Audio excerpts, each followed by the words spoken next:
Muraho neza bakunzi bacu bahaye ikaze muri kiganiro cy'uyu munsi uko bisanzwe turi kumwe n'umutumigwa ndakeka ko mumenyereye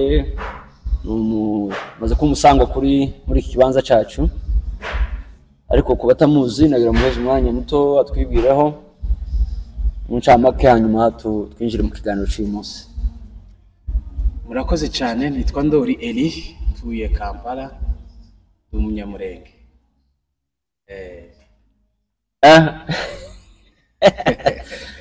Ako nako nakandi gashe. Sende avuze ko umunyamurenge kari nawe mfitatera. Ukunda ubwoko bwanyu? Cyane. Niki gituma ukunda ubwoko bw'abanyamurenge? Ko wavuze muri we ukundira iki ubwoko bwawe? Ni byinshi ariko ikiruta byose nuko ari bwo nisanzemo. Kuba narisanze rero ndi umunyamurenge ngomba kugira umwete wo kubukunda. Ibindi byose bigenda biza ariko kuba gusa narisanze ndiwe ni ikintu cyo kwishimira. Ariko se uyo wisanga mu wundi hari ikibazo? Iyo wisanga uri tuvuge wisanga uri umufurere icyo bitwaye kubera ko uko nzi abapfurero bameze nuko tumeze mbigereranije mbona bitari kumbera kabyiza. uratuye ikiganiro cyacu kubera abapfurero twabanye nabo kandi ndi umunyamurenge, abanyamurenge nabo mbana nabo kandi ndiwe ndebye rero imico sinokwifuza kumuba. Ntiwakwifuza kumuba ariko ndaceka ko guma uyu ndiwe. Yo nisanga ndiwe ntaguri naho nari kubigenza, nari kumuba nyine nawe, ariko kuba ndi umunyamurenge nabyo byatumye mbukunda cyane. Hari ikintu ubona kiri special wavuga ngo abanyamurenge ukundira ubwoko bwawe kurenza ubundi bwoko ushaka turi kuba bafure cyangwa se nabandi bose ubwoko bwawe bwose? Hari ico wumva kiri special gituma uvuga ati njyewe nkunda ubwoko bwanje kuruta ibindi? Kirahari ico nkundira ubwoko bwanje kuko warumbaje kiri special ni ugutabarana. Yako n'abandi baratabarana ibice urayizi se ko iyo maze kumenya nabanye n'abapfurero, nabanye n'abagande, nabanye n'abanyarwanda, nabanye n'abarundi, ayo niyo moko nzi nabanye nayo.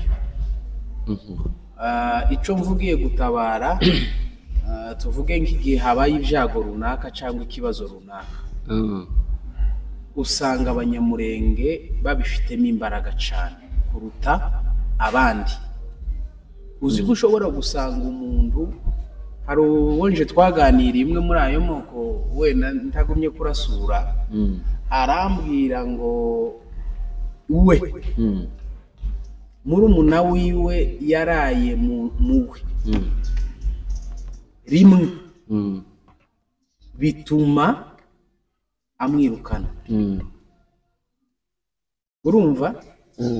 Aravuga ngo sinshobora gusiga murumuna wanje mu rugo bavukana, ngo mpamusige mu gitondo nje ku kazi ngaruke mpamusange ngo tuzokirana abahakora ikimu wanje. Kurumva yumva bimuteye impungenge.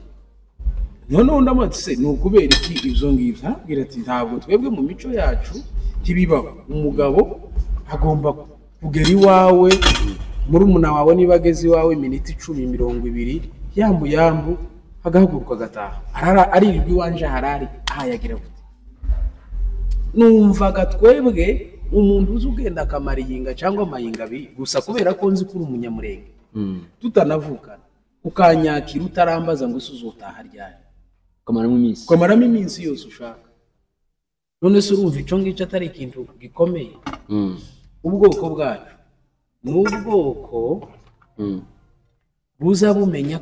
Ushobora guhura n'umunyamurenge ahantu runaka ukabura imbaraga zimutambuka, muhuriye ahantu ubonye n'umushitsi tumuzi, utekereje gusa ko atazi iyo quartier yinjiyemo, bikagutera umutima wo guhagarara ukabanza ukamubaza namaki byagenze gute, wayobye se nkuyobore cyangwa kandi nawe yakubona akavuga ati ndakize kubera ko mbonye wowe ntako kibaye akumva nyine arakize kandi atakuze arakande vuze mbere ko dukomerezaho ko hari ikintu nakurikiranye ushize cy'abakobwa bacu niko navuga abagore n'ababyeyi ariko barimo baganira uburyo ki umuntu kuza kwa murumuna we akaba mu nzu ye kugeza aho atangira kwinjira kugira access yo kwinjira ku myenda ye akayitoramo mu cyumba wiki baravuga ati ibyo bintu ni bibi cyane mu bwoko bwacu nk'umuco kandi birakorwa ariko nabo baravuga ati ibyo bintu ni bibi bigomba gushira ndetse umwe aravuga ati asanze yagihaye nuko amubwira ati kuramo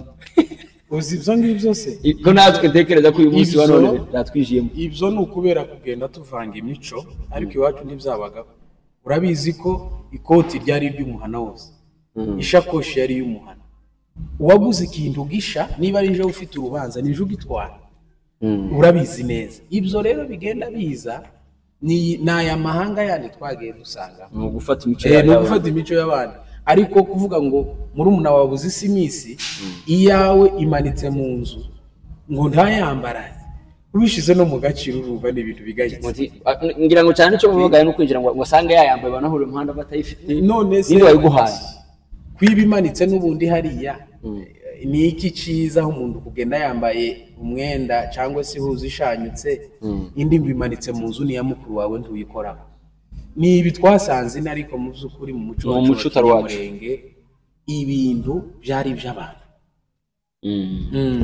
n'inka ntiyageze ibi y'umuntu kanswe noneho ihuzu uwageze ubyajije niwe wageze ukamira umuhana noneho ihuzu kurumva ibintu turemereza ihuzu ukaremereza ikirato cy'umugabo wawe kubera ko aba bakobwa abagore bacu bakunda gufata imico cyane yaho tugiye bakabiremereza ariko mu by'ukuri ntekereza ko ni bitoya kandi byagombye gusangirwa anyway ubwoko ese buriya si byiza ko twagumana umuco wacu twenyine wo kwigunga no kwifungira hamwe bituma tutinjira mu yindi mico ngo dusabane ubona cyo nta kidafite icyo cyangiriza kuri societe yacu oya burya icangiriza ikindi ni uguhindura uko wari uri ukiyita uba utari we buriya guhisha uba uri we nibyo byangiza oya niba ndavuga gufata kuguma turi twenyine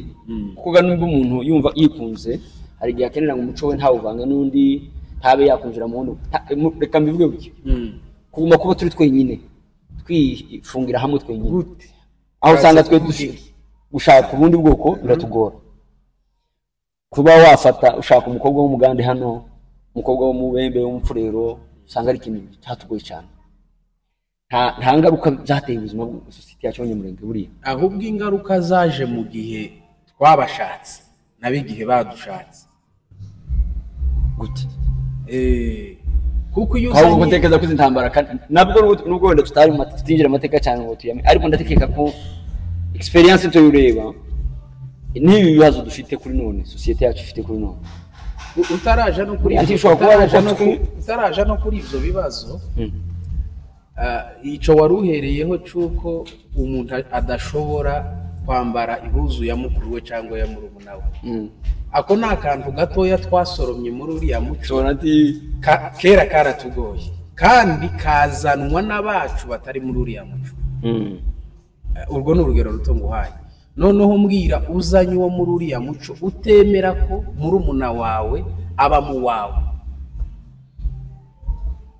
urumva byotanga ikintu kingana gute kandi wowe bidashoboka ko wamukuramo wamwirukana ukamujyana kwanditse kwanakajyayo ariko ndagira ngo bamenyere imico yacu noneho abacu kwirabananira kubera ko bayikopye hariya bayisoromye noneho ibaze nyiri muco zogenda gute hari ibintu abantu wenda tugenda twitiranya kuko wari uvuze ngo intambara mu by'ukuri intambara ntabwo ziterwa nuko tutashatse abapfurero cyangwa ababembe kuko dufite n'abashatsweyo ariko ntibafashwe neza n'ubundi baritwa uko twitwa twebwe ko aramungu wacu washaka nuko tiwoshobora uriya muco ni umuco nibyo navuze kuguma kwifungira ku wacu twenyine bifite ico byangiriza mu mibanire y'abandi tubana nabo. oyaye Kuko tudashobora ndagira mu muco wose iyo utinze mu muco w'abantu runaka hari igihe umenyera ukawufata nawe ariko ntuba ari uwawe iteka ikitari icawe urasitara. Ahubwo ico nshigikira wakerekanye umuco wawe nawe akerekana uwe mukamenya wihurira naho itandukanira mukamenya uko mubana atari ico caba yarisi iki gihe kibaye ni igihe duturanye kuko imyaka twabanye n'abapfurero n'ababembe n'abanyarwanda n'abarundi birahagije ko menya aho tugonganira naho tutagonganira. Kavuga ngo mu muco w'abarundi ibi bikorwa gutya nagera mu muco wabo simba sitaze kabikora nawe yagera mu wacu akabikora ntadusitaze tukabana muri iyo mico ariko nta wagiye hanze y'umuco. Umuco ni ikintu gikomeye cyane iyo wagitakaje ubutakaje identity ubutakaje ubumuntu bwawe. Kuko niba ntakaje umuco wa Nyamurenge niho hahandi nzahura n'umusaza w'iwacu kamucaho ndamuvugishije kuko undi muco ni kumeze kandi cyo ningitakaza ukaba uzabosha ikintu gikomeye cyane ningucaho ntakuvugisha ntamenye yuba yiyuja aha turi mu isi itandukanye n'iwacu uca ku muntu utamuvugishije ndakeka ko hari icyo byishe se biracishe cyane kuko usanga waciye ku muntu ejo mwahurira ahandi isoni zikagukora ugasanga wirengagije umuntu wawe uje iwanyu atahazi kuko niwe muco wawe. Aba bandi twajemo ni ibisanzwe ntibaziranye kuburyo yaza kurara iwe yaza ntaho bazahurira ariko wowe nk'umunyamurenge urirengagiza umunyamurenge mugenzi wawe ejo niwe uzogufasha kuko twebwe uburyo basogokuruza batwubatse ni uburyo tutagomba gushanyura ni uburyo tutagomba gutandukanya. Bwana Evangeliste uri umuvuga butumwa uremera Imana kandi nubwo tuvuga hejuru turimo tuvuga ku muco ikiganiro cyacu hano bari gishaka gusanisha ibintu byose niyemera Imana. Yego ntawe umuvuga butumwa turabakristo barakishije kuguma gufata umuco wawe ukawufunga ugatuma utakwemerera kwinjira mu yindi mico mu buryo bw'agakiza byo ntaco bagushe. Aho niho nabivuze umuco ntabwo tuwufata ngo udufunge kugira icyo tugeraho.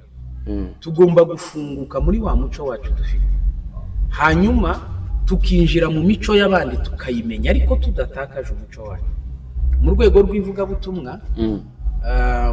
Icyo mvugaho niba usanze hari ibyo bakora iwanyu na Paulo yarabivuze mu zandiko ze ugasanga wagiye mu gihugu runaka cyangwa mu muco runaka udahuye n'uwiwanyu wibuke ko intego yakujanye ari ivugabutumwa uba ugomba gukora ku buryo ryavugabutumwa ryumvikana utisha umuco wabo utanaba muzi uko ndivuga na mu Kinyamurenge utanabasunikiye gukurikiza umuco wawe. Ugomba kwiga neza umuco wabo ukawumenya no mu ntego z'ivugabutumwa ya mbere icambere iyo ugiye ahantu ubwiriza ubutumwa ugomba kubuza umuco w'ahantu ugiye wamara ukitwara nka wa muco kugira ngo bazabashe kumva ico bashiriye.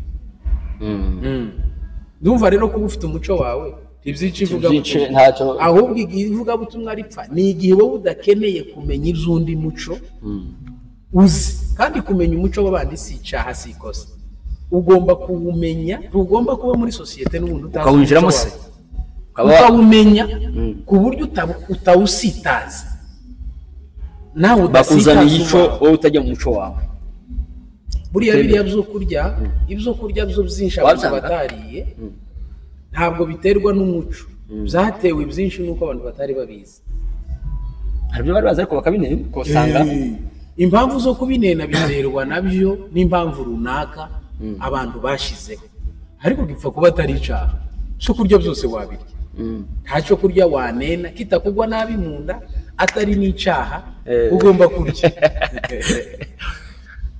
Abantu ariko cyakoreka anyway reka dukomeze hanyuma ngira ngo n'ubundi dusubiye twinjira dukomereza aho society yacu urabona ko dukwiriye amahanga tewe n'ibibazo turimo twagize n'ubu tukirimo by'intambara zidukomereye. abantu bisangaho batari barateganyije kuzaba mu buzima batari biteguye kuzabamo. Urabona nizihe ngaruka ubona byaduteye kuri none? Urakoze cyane. Ingaruka zo ni nyinshi, ariko kandi hari n'ibyinshi twize. Twagiye tubona ibyo tutari tuzi, ibitari bibi iwacu mu giturage ruguru, ino twarabihasanze. Utazarangara hazakura ubumenyi n'ubuhanga, kuko turi mu isi ya opportunité, isi iduha kumenya byinshi tutari tuzi, tutari kuzabonera iri iwacu. Iyo ni inyungu imwe twasanze mu buhunzi. Iri iwacu twakagumanye bimwe bikeya twari tuzi, titugere ku bindi. Imbogamizi rero ihari ni uko abantu baje ino basa naho bakiririye. Abantu baraje physiquement, twaraje dutuye ino, ariko n'ubundi bitekerezo biracari iwacu. Iyo niyo mbogamizi nyamunini dufite.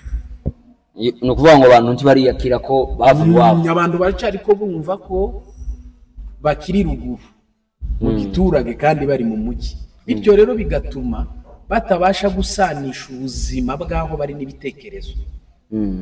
Iki kitugoye rero ni ukuzana ibi bitekerezo byacu bikatwemeza cyangwa tukabyemeza ko twageze ino, hanyuma tukiga kubaho nk'abarinda. Iyo niyo mbogamizi jewe mbona dufite. Abantu bakwiriye kwiyakira ko bavuye ruguru barinda bagakora nk'abarinda. Kandi tuzigiye tuzahavira. Sibwo iyo si ikindi kibazo gikomeye nacyo. Cyane. Si ikibazo nibyo. None se urabona ko abantu mu mbogamizi nk'izo ko abantu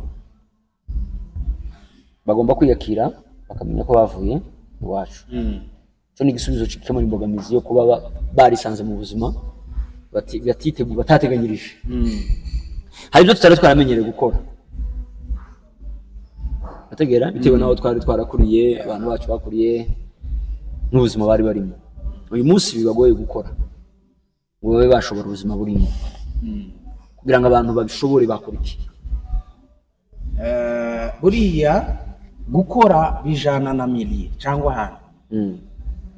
Urabona nk'izi social media titwari kuzikoresha tazari zihaba free wacu. Ariko mu gihe twageze ino tukamenya ko zihaba, tugomba kwiga kuzikoresha. Nibyo nakubwiye ngo turina, ariko ibitekerezo biri iwacu. Icya kabiri mbona cyadufasha, urabona ko community yacu akenshi igaragarira mu makanisa, kubera ko ubuzima bwacu tubuhuza n'iby'Imana, niho twisanga cyane community yacu. Havuga ngo mu ikanisa niho twatakarije ikintu cagakwiye kudufasha. Uti gute? Ubutumwa buravugwa, ijambo ry'Imana riravugwa, ariko twibagiwe inkingi imwe yitwa iterambere. Batubwiriza ijambo ry'Imana, tugasenga, tukanezerwa, tukumva tuguwe neza, ariko inkingi imwe ariyo izadushoboza guturira niyo yasigaye yo gukora. Ubwo bakatwigisha ijambo ry'Imana, bakatwigisha no gukora, tugakorera ubuzima, tugashaka ifaranga, tugakira, hanyuma tugakora umurimo tudafite ubukene. Twirirwa twanezerewe n'iyinga n'indi minsi, ariko wataha ugatahira ku bibazo biremereye, wa munezero ugahinduka ubusa. Ariko iyo wataramiye n'imbaraga zirashira. Ni gute wogira imbaraga umwana hayagusaba ikaramu kayibura? Ntacyo. Aho ikaramu iburiraga ntacyo kurya mu nzu kiba gihari, kwishura inzu ntibiba birimo. Izo mbaraga bozikurahe? None rero nkavuga njewe ngo ikinini cyane ko twisanga mu makanisa, abayobozi batwigishe gukora, banatwereka uburyo bakora, kuko niho twisanga, niyo hantu bashize umwanya cyane. Aho rero ubonera bahatwigishirize gukora uburyo tugomba gushaka ifaranga. Nico gihe tuzo mu materaniro twanayavamo tukayagumamo mu rugo. ese ari usanga n'umushumbu ushumza abayo abakristo adafite buriya bumenyi cyane bwo kwaguka mu bushobozi mu buzima byaba byiza ko baza batumira umuntu utari pasiteri akaza twigishiriza mu kanisa cyane rega buriya si ngombwa ko pasiteri agomba kuba ari we uzi kubitanga. Pasiteri gusa agomba kuba afite uwo muhamagaro. Iyo umuntu afite umuhamagaro azamenya n'ubukene bw'intama, akamenya ibyambo azirozamo. Ibyo byambo ni uguhamagara abantu batandukanye. Niba hari umuntu ufite ubumenyi mu kintu runaka akamuduhamagarira, Igicumuro akatwigisha, akadusobanurira gusevinga, akadusobanurira gukora, akadusobanurira ibi twasanze, kuko ubuzima twaje mu butandukanye n'ubw'iwacu. Ibi byose ndi twari kubikora iwacu, faranga ntacyo twari kuzikoresha, zari zinakenewe cyane. kuko inzu yabaga twanza dutema imigano tukubaka tugasakara n'ibyatsi tugahoma n'igitaka abagore bakuye, tukavanga n'amase y'inkazi wacu tuyafita imbariro mu gatema mu kibira n'imigozi ino tugura n'amase niko kwa no rero ndi wumva kera byabitekerezo nakubwiye ko byasigaye muhira bigomba kuva ukamenya ko ayo mase agomba kugurwa ugashaka ifaranga zigura ya mase. Iyo somo bakaritwigisha umunsi umwe wiyinga bakavuga ngo none turiga hejuru y'iterambere. Apana haleluya. Kuyinga tukaja kuindi haleluya. Nuko jewe nico mbona cyo dufasha kugira ngo tubino tuhashoboye. Wow. Abantu bari no rero n'abari ruguru twese ese iwacu uriya twagomba kuharekera isura hari afite. Oya ye kubera ko twaje hari ibyo twabonye byiza. Tugomba kuzutahana. Ndavuga baricaye kuri none. Abicaye yo kuri none nabo ntibameze uko twabasize. Nabo hari ibintu byahindutse. Uko iminsi igenda itera imbere niko nibihe bigenda bihindagurika. Bakunzi bacu rero ibihe byarahindutse kandi natwe tugomba guhinduka kandi turimo turaganira n'umuntu wese aho yari hose. Ndagira ngo n'ubundi gukora so twenyine twasigaye inyuma. Kenshi urabona ko abantu benshi b'Abanyafrika bacu benshi umubare mwinshi nuri muri level y'ubukene. Abari mu bukene barahari benshi ariko nabo nuko nyine batakoze. Nabo bashizemo imbaraga bagakora byaba ari byiza. Abagande baza bavuga ngo zibura today, nukuvuga ngo wicaye n'uzubura amafaranga. Ese ko imirimo nayigoye kubona? Ndigoye. Hagoye abayikora. Kandi imirimo abantu ko buzuye kure urugero muri iki gihugu creation y'imirimo kugira ngo abantu bakure. Hariho uburyo bwinshi uhagurutse wese icyo ukoze kirakura. Kurya iyo ufite amahoro mu gihugu imirimo ntibura. Yego iravunanye ariko irahari. Kandi aho kuribwa n'inzara nyine wogira uwo muntu ugataha abantu ukabagaburira. Ntakitarusha no kuryama biraro no kuryama araryama akaruha. Niko bimeze. Jewe nkumva mu by'ukuri cari cyo cyadufasha cyane mwitorero hakabamo izo mpinduka kuko abantu nibyo twumva tukabyinjizamo iryo shami rindi rya kabiri rya development abantu bagakora bakora mu bukene.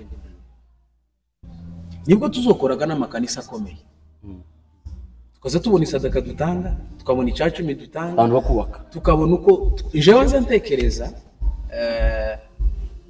iyo ndebye cyane amatorero yacu kwameze fundraising ibintu byose biba bigoye biba bivunanye. Hagakwiye kuba hariho ishami nyine rikomeye rishinzwe kuza rihagurutsa abantu hari ikintu kirabo gifatika ariko nimba habaye akantu kangana gutya nicerekana ubukene erega ndibwoba muri twe ngo mwitorero bureke kubaho twe banyirare. Ukuvuga ngo impamvu itorero rikenye no kumiryango yacu kenye umuryango udakenye gajo kirubika umuryango udakenye itorero ntiryo rero. Hanyuma mutumigo wacu turi mwisi turi ahantu hatandukanye Abanyamurenge nkuko bavuze nibo cyane twibanzeho nubwo n'abandi bafite ibibazo ariko urabona ko turi mwisi hatandukanye. Buri hari ibyiringiro by'uko tuzongera tukisanga turi wacu. Birahari dushingiye abantu bose batabanye ikintu mwisi bakagaruka cyane cyane bagasubira iwacu dushingiye ku mateka y'ibindi bihugu nabyo byahuye n'ibibazo nk'ibi tuzataha igihe nikigera tuzi ngo ni none cyangwa n'ejo ariko tuzataha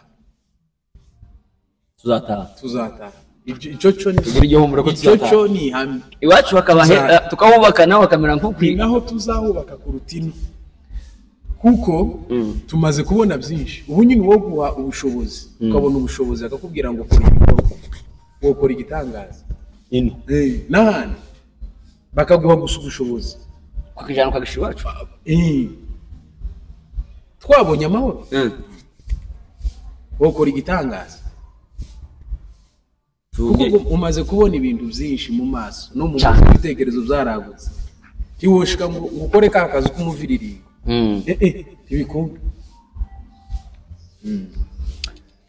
wow abantu rero bacu barahatandukanye by'ukuri nubwo turi mu bihe bigoye kandi bikomeye ariko hari ibyiringiro ko tuzataha gusa dushira imbaraga mu gushaka uburyo ki twiteza imbere twiga ubumenyi abantu bashaka ubahaho ubumenyi muri ino si muri aya mahanga turimo n'ejo nimba tunasubiyeyo tugasubira uko twaje n'ubundi abazasubirayo barasamaye bazabaho nko kujya bari babaye ariko ufite ubumenyi ubu nyine igihugu nigifatwa amahoro akaba ntabwo bazagushira muri post utamerika bazoreba diplome yawe barebe nivo cyangwa barebe amafaranga ufite ntabwo uzinvestisa muri company ubusa ugomba guhagurutsa company ufite ubushobozi ni ukuvuga ngo ibintu ubu nyine tugomba kwitaho cyane ni ubwenge n'amafaranga shaka ubwenge wongera ubumenyi ku byo dufite amadiplome yiyongera abe menshi icya kabiri ifaranga kuko iyo ufite ifaranga ntaho utokwinjira ntaho utoca ntaho muri perezidanse audience ni kari nubwo wowe utarasomye habe na ariko ufite ifaranga bazi kuzifite ifaranga zigira imbaraga icya kabiri iyo ufite diplome yawe nziza ufite ubwenge bwawe atari ukubona ikaratasi ntaho utokwinjira n'ibyo bintu bibiri gusa bishobora gukiza umuntu mu buryo bumwe n'ubundi ese ko n'ubundi ureba ni kugenda nabivuze ngo abantu bacu benshi turacyari muri level y'ubukene iri hasi kandi ubukene aribwo butuma umuntu atagera ku bumenyi rimwe na rimwe aba yifuza kugeraho niki watanga ihe nama ku muntu uvuga ati njyewe nuko nta bushobozi ariko nakagombye kuba ndimo zamuka mu gushaka ubumenyi cyane yakora iki kugira ngo ubumenyi nta faranga afite nta bumenyi afite ariko arashaka kugira ubumenyi kugira ngo n'ejo nimba navuze ngo nawe arataha cyangwa se naho atuye agira icyo yigezaho mu buryo bw'ubumenyi yakora niye system yakoresha hari uyu muntu yagira ubumenyi adafite ubushobozi cyane icyo naje nagaza ntekereza ko utomenya udafite ubushobozi ariko nasanze ari ikinyoma kandi abantu benshi bapfuye kubera kutagira ubushobozi kuriya impamvu tutagira ubumenyi ni uko dushaka kumenya ibirenze ubushobozi dufite sinzi kunyumvira ariko iyo ushatse kumenya ibingana n'ubushobozi ufite uza ubimenya iyo ufite ubushobozi buke uza umenya ibyo wabivaho ukamenya ibindi hatabayeho kwiyongera ku bushobozi ntibiza bireka iyo wagize icyo umenya kingana na bwa bushobozi ejo uza ugera ku bundi bushobozi bwa kabiri kuko ndibuva kuri esikariye ya mbere ngo ugere ku ya gatanu ntibishoboka niba kuri none ndaguha urugero ndatanga urugero rwa cano hari ukubwira ngo sinzi gufungura cano kuri telefone kandi ndabumenye bisaba aba kuri Instagram aba kuri TikTok aba hehe ni konte kimwe n'indi gusa ukoraho ugafungura cano none kurumva gufungura cano ufite smartphone umaranye umwaka wowe uvuga ngo wowe impamvu utavuga ubutumwa cyangwa udapromotinga ibintu ukora ngo ni ukubera ko nta cano ugira kandi ufite smartphone waguze ufite nayo mbizi uhora kuri ahubwo ni ignorance hari igihe umuntu avuga kugira ngo nkeneye kuba docteur ni gato wenda wabajije ngo nkeneye kuba docteur none ukabanza ugira diplome d'etat mu wa gatandatu ntayo cyangwa yumva umuntu ukora avuga icyongereza neza akavuga ngo naje muza numva no kwiga kiriya cyongereza ubana n'abantu bazi ico tuzi n'urufukara ariko ukeneye kuzaba interpreta muri nation ze cyangwa mu itorero uhorana n'abantu bazi icongereza nuko uvuga ngo twabuze ubushobozi bwo kumenya icongereza tubi Bugande no muri Kenya birasaba ubuhe bushobozi kandi base ya mbere n'ururimi mukabona kugenda uzamuka kugenda uzamuka bivuga ko nta shinga umuntu afite yo kuvuga ngo we ngwiwe ndiyamenye kubera ko yabuze ubushobozi ahubwo tubuze ubushobozi bwo kumenya ikibazo ni ukumenya icyo dukeneye none ikibazo cy'ubushobozi ikibazo cy'ubumenyi ikibazo nuko tudafite kumenya icyo dukeneye ahubwo tukifuza icyo abandi bafite twebwe tukananirwa kumenya icyo dukeneye kandi icyo nicyo cisha abantu cyane kuko iyo wamenye ko uri umunyantege wakoze icyaha uzuja kwihana kwa pasiteri kwabarirwa cyangwa imbere y'Imana iyo wamenye ko udaherutse ihuduma uzuvuga ngo reka mfate iminsi 2 y'amasengesho ukinjira iyo uvuye muri ya yindi 2 uzuvuga ati ndafata inyota yo gukora ikindi none wowe utazi no kuramukanya mu cyongereza kuvuga ngo urashaka gusobanura ukavuga ngo nanje ninga nzosobanura none so ino uvuga ngo wabuze umuntu ukwigisha icyongereza ufite na telefone yawe ngiyi telefone byara ufite smart nani MB zawe uhora ku murongo tuzuva amasaha 28 izo byose niko bimeze ariko ubukene ni ukumenya ko aricyo dukeneye nibwo bukene dufite tituzi icyo dushaka gusa icyo dufite ni irari cyo kurarika ibi abandi bageze mugabo mwigeze kutubwira aho umwana watwigishaga yari mu directeur twifuza icyo turi muri segondari bari mu wakidukana mu kabiri mu gatatu twari twifuza iyo nanjye nangize zira modoka agera amazu yari afite amazu menshi kandi ubona tubana twese cyo mpaka bakuriye cyo mpabiri ya bintu barangiza umunsi umwe aratubwira turi kuri parade aratubwira ati nukenera kwifuza imodoka mfite nukenera kwifuza inzu nubatse aya mashuri nubatse ngezeho ngo uzifuze ngo kuraraho naraye imiruho yose nagize ibitoki ngo umuhinzi uzifuze gufata isuka uhinge nkuko nahinze ariko nimwe kujya mwifuza ibyo mfite umureke kwifuza imiruho naciye nico nico kibazo abantu rero tugomba kureka kugurira ari ryo kwifuza abandi bagazeho turari kandi rero kandi ico nico kintu giye kutwica akozi ba Elpis show Ndikuri ndumva ikiganiro gikomeje kuba cyiza kandi iminota miragenda ariko nayo dusatire ku musozo aho mutumi wacu tuzakomeza tumuzana numva ko afite ibintu byinshi byiza kandi bidufashije habe nanje ubwanje twicaranye ndumva nkeneye kumakumwumva kuko hari ibyo arimo avuga nkumva se wayi kubera iki nyine nire kubera iki nifuza ibintu ndafite aho gushaka uburyo nabigeraho nagira ngo rero ugirire irindi jambo batugenera soza akozi bacu bagira ikindi babagenera kugira ngo byibura mu byukuri tugire hamwe tuva tugire n'ahandi tugera mu rwego rwo kwisha twakwigezaho nka sosiyete yacu. Murakoze cyane abo tuvuga ururimi rumwe, abo tuvukana, abatuye hirya no hino, turabishimiye kandi turabifuriza gutera imbere nkuko natwe tubyifuriza, ariko icingenzi twibuke ko turi abagenzi muri iyi si. Ibyo dukora byose umwanya wicayemo si uzagumamo, nta myaka myinshi dufite, aho wicaye hari undi utegereje kuzahicara. Mu gihe rero ukihafite hakoreshe icyo ugomba kuhakoresha. Imana ibahe umugisha. Wow, shalom. Shalom.